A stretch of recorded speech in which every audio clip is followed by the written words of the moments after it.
The sea was quiet that morning. A cold northern wind drifted across the water as long ships cut through the mist like dark shadows from another world. Their sails were heavy with moisture. Their shields lined the hulls like silent witnesses, and at the front of each vessel stood men who had spent their entire lives believing the world belonged to them. They were Vikings. For nearly 300 years, the Vikings had been the storm of Europe. They had burned monasteries on lonely islands, carved kingdoms out of foreign soil, and sailed farther than any European people before them.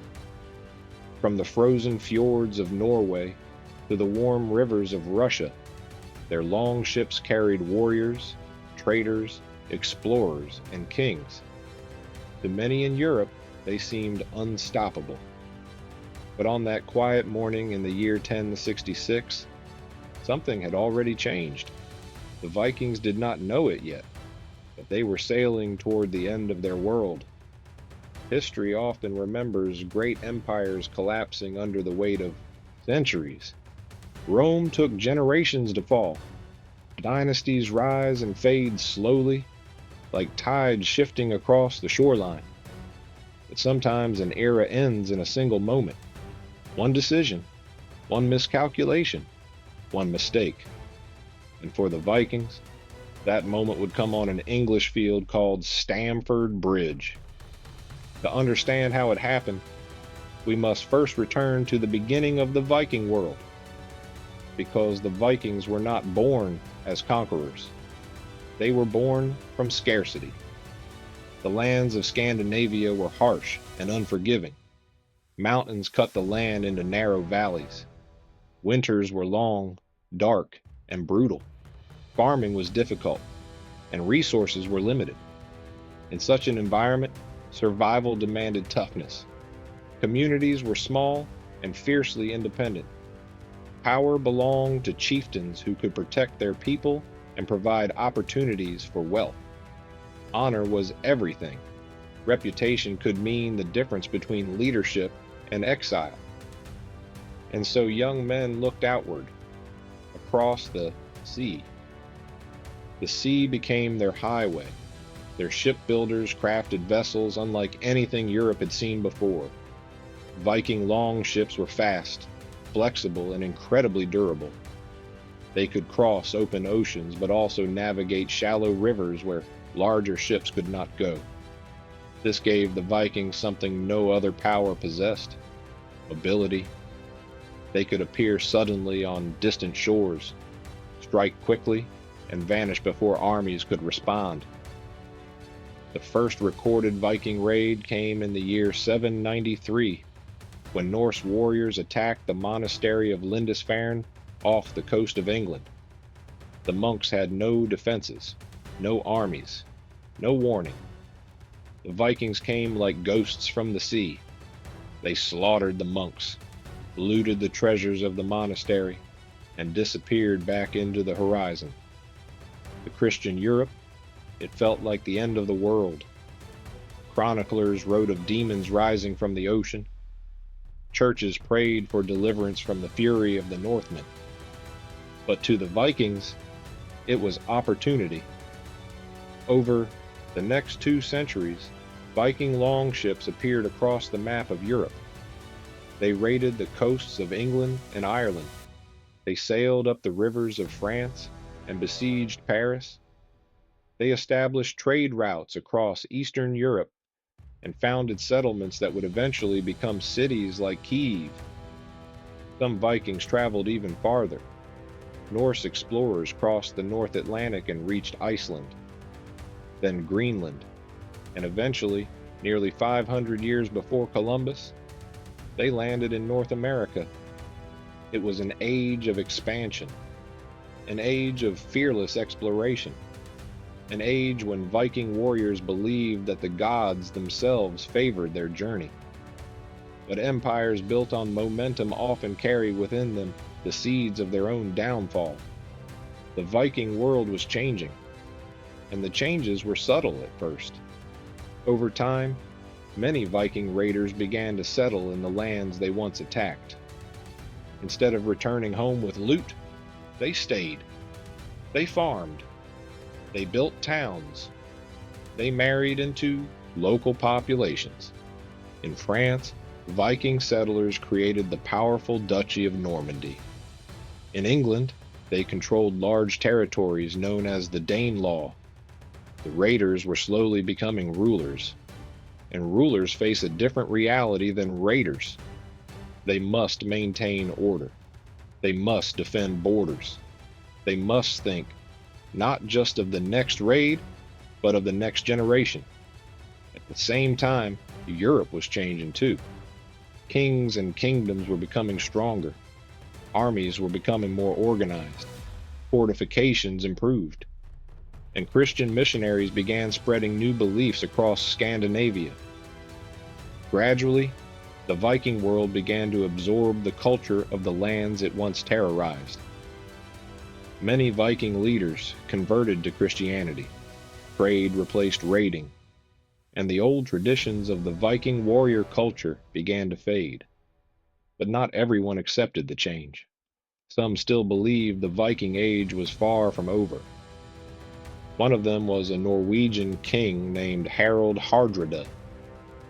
Harald Hardrada was the last great Viking. Even by the standards of Norse warriors, his life seemed legendary. As a young man, Harald fought in battles across Scandinavia before traveling east to serve in the famous Varangian Guard of the Byzantine Empire. There, he fought in wars across the Mediterranean, North Africa, and the Middle East. He accumulated wealth, experience, and a reputation as one of the most formidable warriors of his generation. When he eventually returned to Norway, he claimed the throne and ruled as king. But Harald was not satisfied. He believed destiny had more waiting for him, and his eyes turned toward England. England in 1066 was a kingdom on the edge of chaos. The English king, Edward the Confessor, had died without a clear heir. Several powerful leaders claimed the throne.